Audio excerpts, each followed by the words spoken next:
بسم الله الرحمن الرحيم.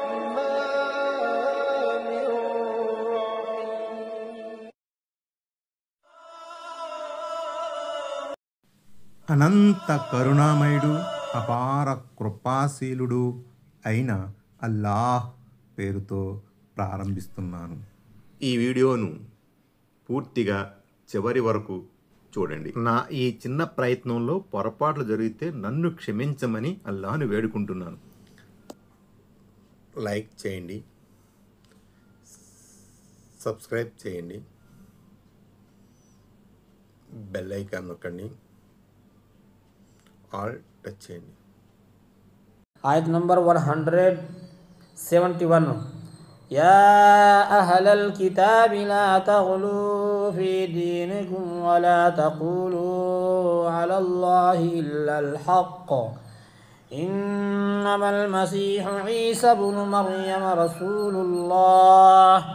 रसूलुल्लाहि व कलिमतुहु अल्क़ाहा इला मर्यम व रूहुम मिन्हु فآمنوا بالله ورسله ولا تقولوا ثلاثة انتهوا خيرا لكم إنما الله إله واحد سبحانه أن يكون له ولد له ما في السماوات وما في الأرض وكفى بالله وكيلا. ఆయత నంబర్ 171. ఓ గ్రంథ వహులారా, మీరు మీ ధర్మం విషయంలో అతిశయిల్లకండి. సత్యం తప్ప మరో మాట అల్లాహకు ఆపాదించకండి.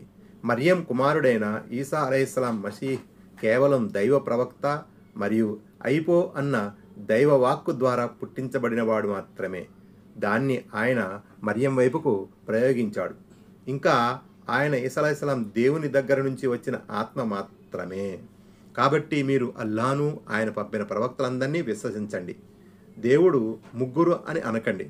ఈ త్రిత్వం వాదనను మానండి. ఇందులోనే మీకు మేలుంది. ఆరాధ్యుడగు అల్లా ఒక్కడు మాత్రమే. ఆయనకు కుమారుడన్నాడనే విషయానికి ఆయన అతీతుడు, పరిశుద్ధుడు. ఆకాశాలలోనూ భూమిలోనూ ఉన్నదంతా ఆయనకు చెందినదే. కార్యనిర్వహణాధికారిగా అల్లా ఒక్కడే చాలు. 239 కలిమాతుల్లాహ్ అల్లాహ్ వాక్కు అంటే భావం అయిపో అన్న దైవాదేశంతో హజరత్ ఈసా అలైహిస్సలాం తండ్రి లేకుండానే పుట్టాడు. ఈ వాక్కు దైవదూత హజరత్ జిబ్రీల్ అలైహిస్సలాం ద్వారా హజరత్ మరియం వరకు చేరింది. దేవుని ఆత్మ రూహుల్లా అంటే భావం దైవాజ్ఞ మేరకు హజరత్ జిబ్రీల్ అలైహిస్సలాం మరియంపై ఊదటం. ఈ విధంగా దైవ ప్రవక్త ఈసా అలైహిస్సలాం యేసుక్రీస్తు దైవదూత ద్వారా మరియం వైపు వదలబడిన దైవవాక్కు అయ్యారు. అలాగే ఆయన దేవుడు జిబ్రీల్ అలైహిస్సలాం ద్వారా మరియం వద్దకు పంపిన ఆత్మ కూడా అయ్యారు. తఫ్సీర్ ఇబ్నే కసీర్. 240 క్రైస్తవుల్లో అనేక వర్గాలున్నాయి. వారిలో కొందరు ఈసా అలైహిస్సలాం యేసుక్రీస్తును దైవంగా, మరికొందరు దేవుని భాగస్వామిగా, ఇంకొందరు దేవుని కుమారుడుగా నమ్ముతారు.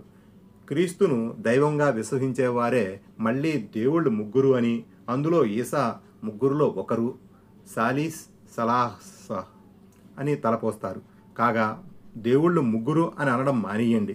వాస్తవానికి దేవుడు ఒక్కడే అని అల్లాహ్ ఈ వాక్యంలో స్పష్టం చేశాడు. ఆయత్ నంబర్ 172 లన్ యస్తన్కిఫల్ మసీహు అన్ యకూన అబ్దన్ లిల్లాహి వలల్ మలాయికతుల్ ముకర్రబూన్ వమన్ యస్తన్కిఫ్ అన్ ఇబాదతిహి వయస్తక్బిర్ ఫసయహ్షురుహుం ఇలైహి జమీఆ.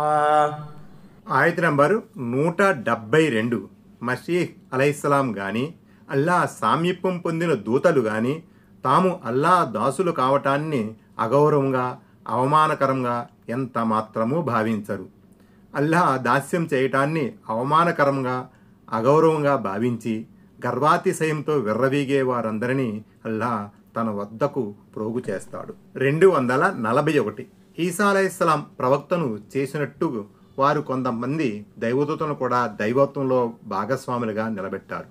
కానీ వారంతా కేవలం దైవదాసులేనని అల్లాహ్ ఈ ఆయతులో తేటతల్లం చేశాడు. తాము దేవుని దాసులమని చెప్పుకోవటానికి వారెన్నడూ సిగ్గుపడరు. మరలాంటప్పుడు మీరు వారిని దైవాలుగా, దైవత్వంలో భాగస్వాములుగా, దైవాంశ సంభూతులుగా ఎలా ఖరారు చేసుకుంటున్నారు? ayat number 73. فأما الذين آمنوا وعملوا الصالحات فيوفيهم أجورهم ويزيدهم من فضله وأما الذين استنكفوا واستكبروا فيعذبهم عذابا أليما ولا يجدون لهم من دون الله وليا ولا نصيرا. ఆయత నంబర్ 173.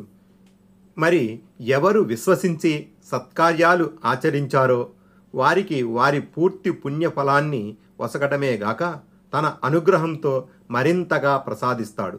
కాగా అల్లాహ్ దాస్యాన్ని చిన్నతనంగా తలపోసి తలబిరుసులుగా ప్రవర్తించిన వారికి ఆయన బాధాకరమైన శిక్షను విధిస్తాడు. అల్లాహ్ తప్ప వారిని ఆదుకునే రక్షకుణ్ణి గాని సహాయకుణ్ణి గాని వారు పొందలేరు. 242. ఈ మరింత అనుగ్రహం ఏమిటి? బహుశా ఇది విశ్వాసులకు దేవుడు సిఫార్సు చేసేందుకు ప్రసాదించే అనుమతి అయి ఉండవచ్చు అని కొంతమంది విద్వాంసులు వివరించారు. ఈ అనుమతిని పొంది వారు దైవం కోరిన వారి కోసం సిఫార్సు చేస్తారు. 243.